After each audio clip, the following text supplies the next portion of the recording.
사람은 자신이 왜 태어났으며 또 왜 존재하는지 알고 싶어 합니다. 생각 없이 매일 반복되는 루틴 속에서도, 그리고 바쁘게 정신없이 살아가도 문득 내가 왜 사는가, 무엇을 위해 사는 건지 이런 질문을 하게 됩니다. 그러다 때론 허무감도 느끼게 되죠. 그것은 인간이 살아가면서 근본적인 삶의 목적과 목표를 필요로 하며, 그것을 느끼지 못하면 방황하게 되고 깊은 만족을 못 느끼는 존재임을 말해주고 있습니다. 만일 우리가 단지 아미바처럼 단세포 동물이 오랫동안 진화되었거나, 아니면 우주를 떠돌던 먼지가 모여 화학 반응을 거쳐 생긴 존재라면 우리는 존재감을 상실하게 될 것입니다. 생의 목적과 창조의 목적이 없는 존재, 그냥 모든 것은 우연이고 우리는 그냥 무의미한 먼지 덩어리일 뿐이며 왜 태어났는지 묻는 것조차 우스운 일이 되는 것이죠. 그러나 generation after generation, 과거에도 현재도 그리고 미래에도 사람들은 삶의 본질에 대한 질문을 끝없이 해왔고, 그리고 앞으로도 할 것입니다. 수많은 철학가와 사상가들이 인생에 대한 진정한 리플렉션과 자기 인식, 자아 실현을 위해 끊임없이 탐구하며 학문과 사상과 이론을 쌓았으나 결국 더 깊은 고민과 질문만 남기고 합니다. 그리고 그 이론들은 시대와 환경을 따라 자꾸 바뀝니다.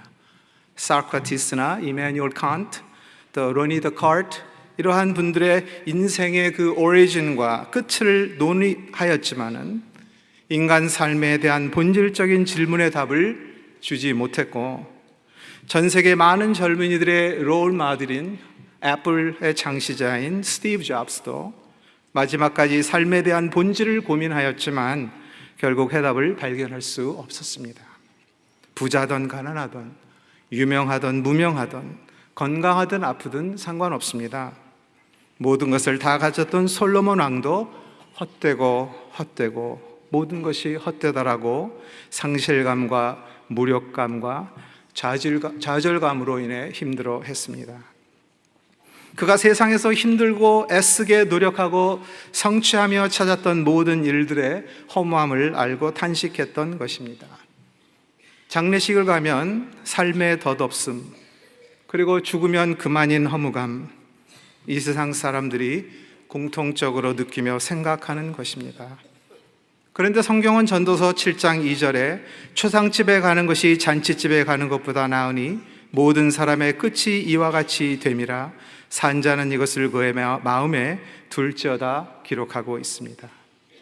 하나님은 우리가 죽을 수밖에 없는 유한한 존재임을 기억하며 우리의 인생을 지혜롭게 살기 원합니다.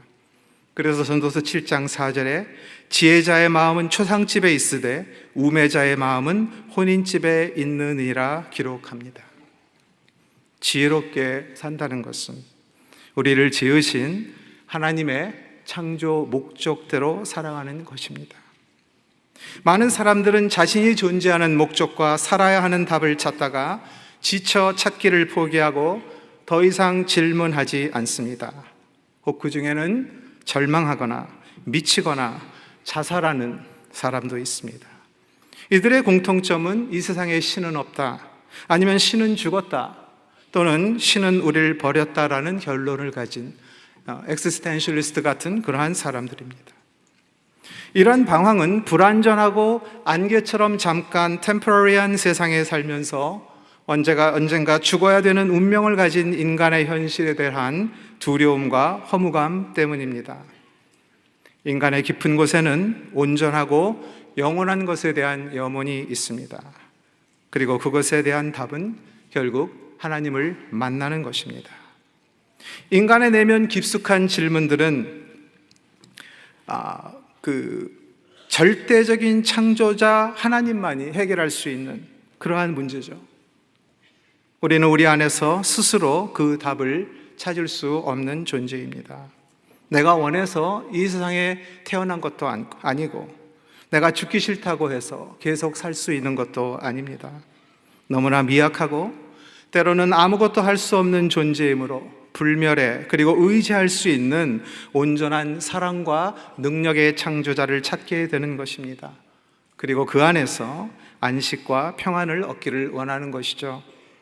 사람은 영적인 비잉이고 그래서 창조 주신 하나님을 만남으로 영적인 문제를 해결받는 것입니다.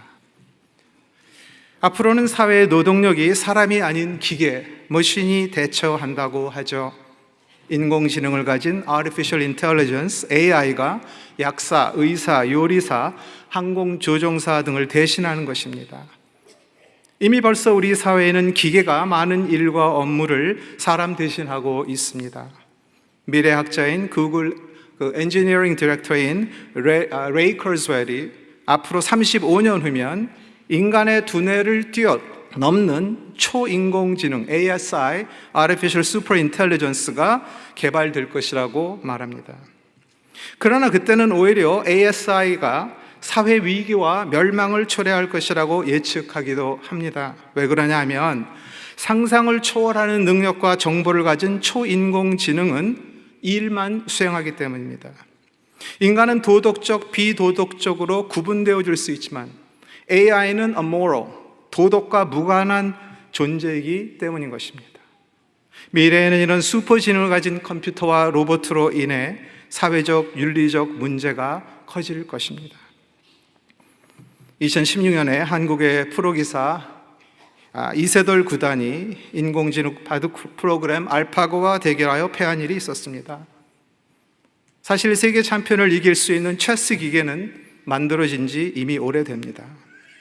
인간이 정교하게 창조한 기계들도 만들어진 동기와 목적이 있으며 그 임무를 수행합니다. 하지만 그들은 인생에 대해 고민하지 않습니다. 성경은 우리의 존재가 우연이 아니라고 말합니다. 아무런 목적도 없이 그냥 무의미하게 어쩌다 생겨난 존재가 아니라 은밀한 데서 지음을 받고 땅의 깊은 곳에서 기이하게 지음을 받았다고 시편 139편 15절 16절은 기록하고 있습니다. 또한 예레미야 1장 5절에 내가 너를 모태에 짓기 전에 너를 알았고 네가 배에서 나오기 전에 너를 성별하였다 했습니다. 이사야 43장 7절에는 우리가 그의 영광을 위하여 창조되었으며 그의 만드신 바 되었다고 말하고 있습니다. 그리고 오늘 읽은 본문 말씀 에베소서 2장 10절에 우리 크리스찬은 하나님이 창세전에 택하시고 예비하사 그리스도 예수 안에서 선한 일을 위하여 지으심을 받은 자라고, 우리를 구원하신 것만 하나님이 올해인한 게 아니라 sanctification, 성화도, 선한 일을 하는 그것 자체도 하나님이 이미 창세전에 올해인했다고, 그렇게 정했다고 말하는 놀라운 신학적 진리를 말해주고 있습니다. 로마서 8장 29절에 하나님이 미리 아신 자들로 또한 그 아들의 형상을 본받게 하기 위하여 미리 정했다 했고요. 이사야 40장 10절에 나 여호와가 말하노라 너희는 나의 증인 나의 종으로 택함을 입었나니 이는 너희가 나를 알고 믿으며 내가 그인 줄 깨닫게 하려 함이라 했습니다. 성도 여러분, 인간이 하나님께 지으심을 받았다는 것은 우리에게 소명이 있음을 말해주는 것입니다. 소명은 영어로 calling이죠. 소명과 비슷한 말은 사명, 미션입니다. 소명은 부르심이고 사명은 부르심을 입은 자가 마땅히 행하여야 하는 일이나 과제를 말합니다. 사명을 행하는 자가 부르심을 느끼지 못하면 일을 끝까지 수행하기가 어렵습니다. 그 일에 충성을 다하기가 힘든 것이죠. 반대로 부르심을 입은 자가 사명을 망각하면 그것도 문제인 것입니다. 따라서 컬링과 미션은 인터와인된, 서로 함께 하는 것입니다. 우리 그리스도인은 모두 다 소명과 사명이 있는 것입니다. 누구는 있고 누구는 없는 것이 아닙니다. 교회가 헬라어로 에클레시아죠. 에크는 out of, 안에서 밖으로와 클레오의 to call이 합해진 합성어입니다. 그 뜻은 세상 밖으로 불러냈다라는 것이죠. 죄로부터 영원한 생명으로, 세상 즉 사탄의 자녀, 어둠의 자녀로부터 하나님의 자녀로 불러냈다라는 뜻입니다. 그러므로 그리스도인은 소명을 받은 자들이며 살아가면서 감당해야 하는 목표가 있는 것입니다. 물론 하나님은 특정한 개인에게 그가 뜻하시는 구체적인 일을 위하여 특별하게 나타내실 수 있습니다. 광야의 호렙산에서 모세를 부르셨습니다. 사도 바울은 다메섹으로 가는 길에 주님의 부르심을 받습니다. 갈릴리 바다에서 제자들을 부르시고, 사무엘은 어린 나이에 잠잘 때 부르시고, 다윗은 양치는 소년일 때 부르심을 받았습니다. 그들은 각자 다른 장소, 시간과 공간에서 부르심을 받았습니다. 우리도 살아가면서 개개인이 다른 시간과 장소에서 구체적인 사명을 받을 수 있지만 모든 그리스도인의 소명의 본질은 동일합니다. 소명이 없는 그리스도인은 없습니다. 자녀가 좋은 대학 가고 사회에서 성공하고 돈 많이 벌고 성공하는 것, 이런 것들은 사명 자체가 아닙니다. 창세 이전에 주님이 우리를 향해 계획하신 목표와 계획들이 무엇인지 우리는 생각하면서 살아야 삶을 웨이스트하지 않고 헛되이 보내지 않을 것입니다. 그리스도인이 창조주의 소명을 저버리면 반드시 세상을 사랑하고 세상을 따라가게 되어 있습니다. 육신의 정욕과 안목의 정욕과 이생의 자랑을 위해서 살아가게 되어 있는 것입니다. 사람들이 추구하는 모든 자랑과 정욕들은 어떤 것이든 그 또한 덧없는 것들입니다. 요한일서 2장 10절에 이 세상도 그 정욕도 지나가되 오직 하나님의 뜻을 행하는 자는 영원히 거한다 했습니다. 영원한 것은 하나님 안에 있습니다. 우리가 종종 듣는 1920년대에 있던 대공황 세계 경제 위기를 이겨내기 위한 열린 회의가 있었죠. 시카고의 에즈워러 비치 호텔에서 당시 미국 경제를 주름잡던 젊은 슈퍼 리치 나인이 모였습니다. 사실 이들은 정기적인 만남을 통해 정보도 교류하고 새로운 사업도 구상하면서 그들만의 그 네트워크를 구상하고 구축합니다. 당시 이들의 재산을 합하면 미국 재무성이 보유하고 있는 돈보다 더 많았습니다. 한마디로 세계 최고의 이너서클의 모임입니다. 찰스 스왑, 미국 최대 철강회사 US 스틸 회장, 세뮤얼 인스요, 최대의 공익사업 유틸리티 회사 사장, 하워드 합슨, 미국 최대 가스 회사 사장, 리처드 위트니, 뉴욕 증권거래소 사장, 엘버트 포, 워런 하딩 대통령 내각의 내무장관, 제시 리버모어, 뉴욕 월스트리트의 큰손이요 가장 영향력 있는 증권업자, 아이번 크루거, 세계에서 가장 큰 독점 기업의 회장, 아서 커튼, 미국 최고의 농산물 유통업자, 리안 프레이저, 그 BIS 뱅크 오브 인터내셔널 세틀먼트의 은행장이죠. 25년 뒤 그들의 삶이 궁금해진 어느 작가가 그들의 삶을 추적했는데 놀랍게도 그들의 성공과 부는 25년을 넘기지 못했습니다. 찰스 스왑은 파산했습니다. 인생의 5년을 빛으로 생활하다가 죽었습니다.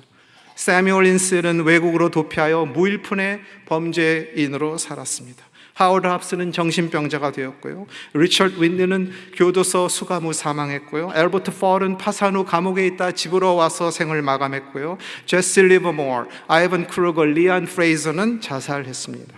아서 커튼은 타국에서 빈털터리로 사망합니다.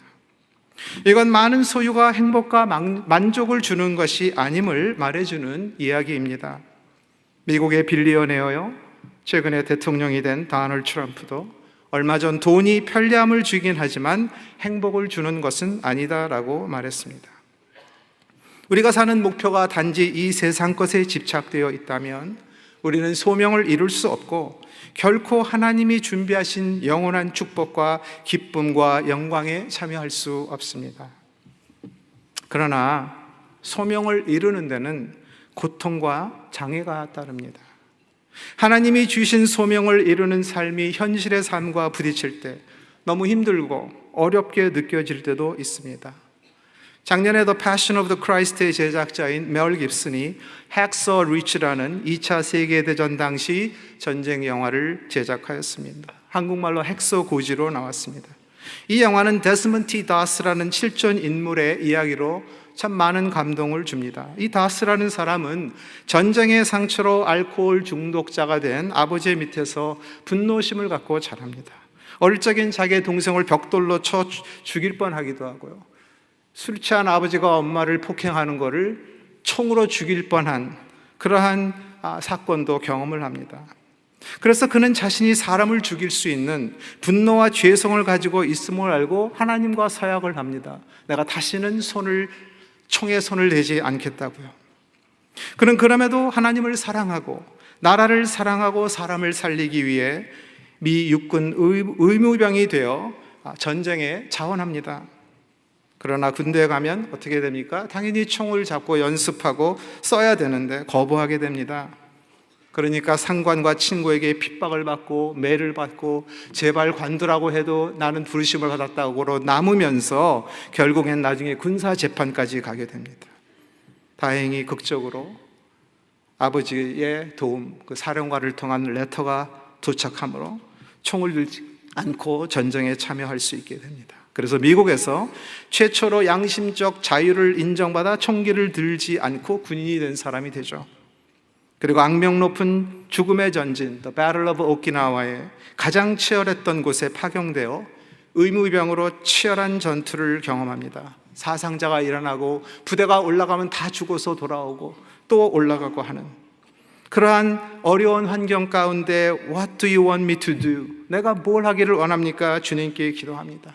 다 후퇴하고 도망가는데 혼자 남아서 부상된 전우들을 일본군을 눈을 피해 고지에서 한 명 한 명 75명의 부상자들을 드랙하고 끌어서 밑으로 들것에 묶고 내려서 살려냅니다.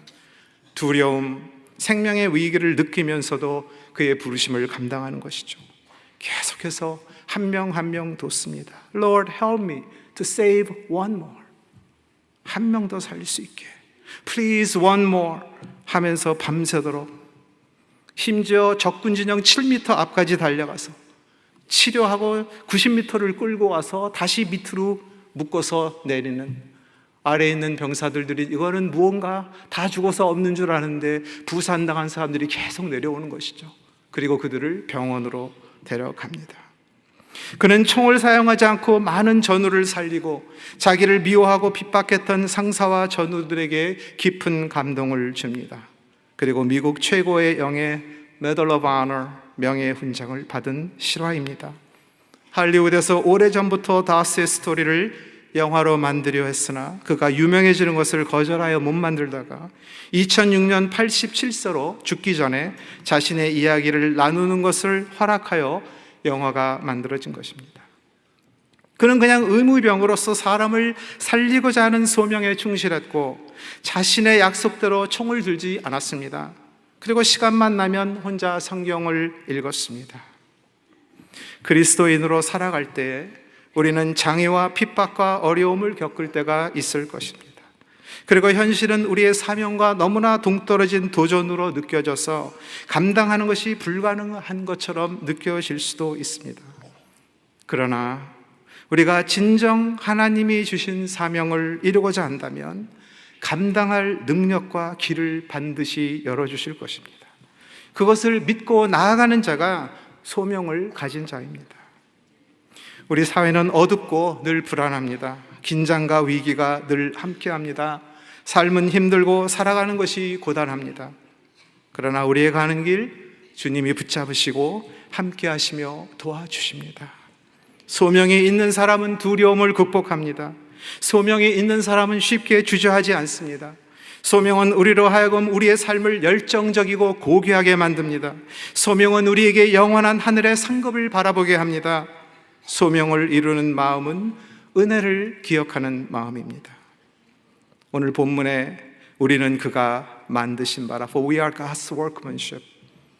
우리를 오묘하게 지으신 이 포엠이라는 말이 나온 이 마스터피스 걸작품이다. 너는 나의 걸작품이다 말씀하십니다. 여러분, 미국의 요세미티 파크나 스코야 같은 산 높은 곳에 밤에 올라가서 하늘을 쳐다보면 별들이 쏟아지는 그 모습을 보면서 하나님, 이게 주님의 걸작품이다 생각합니다. 하와이의 하나우마베이나 캐리비안에 스노클링하고 물 밑으로 들어가면 각종 색깔의 물고기를 보면서 Lord, this is your masterpiece. 이게 주님의 걸작품입니다. 우리는 말할 수 있습니다. 아니, 여러분이 첫 아이를 가질 때 아기가 태어나서 작은 그 두 손과 눈망울을 보면서 주님, 이겁니다. 이게 주님의 걸작품입니다. 우리는 생각할 수 있습니다. 그런데 주님은 그런 것이 아니라 죄에 있던 너희가 예수 그리스도로 구원받아 새로운 휴머니티, 주님의 자녀된 네가 나의 걸작품이라고 말씀하시는 것입니다. 거룩하게 성별되어 하나님을 알고 깨닫고 믿으며 그리스도의 형상을 본받고 그의 증인이 되어 선한 일을 행하며 하나님을 영화롭게 하는 목적을 가지고 사는 마스터피스, 걸작품이라는 것입니다. 세상의 빛과 소금으로 어둠을 쫓아내는 귀한 존재요, 세상을 변화시키는 소명자인 것입니다. 사랑하는 성도 여러분, 오늘 이 자리에 주님을 따라가다 힘들고 어려워서 낙망하신 분이 있다면 이 시간 주님이 새 힘을 주시고 은혜를 베푸시길 기도합니다. 여러분은 하나님과 사람 앞에 귀한 존재이며 주님이 한 분 한 분을 위하여 끝날까지 계획하신 선하고 아름다운 일들을 이루실 것을 믿고 주신 소명을 기억하며 살아가시길 바랍니다. 기도하겠습니다. 주님, 우리를 창세전부터 택하여 주시고 부족한 우리들을 통해 뜻하신 선한 일들을 이루어 가시는 주님을 찬양합니다. 부르신 소명을 잊지 않고 이 세상에서 빛과 소금의 직분을 감당하는 우리 모두가 되도록 도와주시옵소서. 예수님의 이름으로 기도합니다.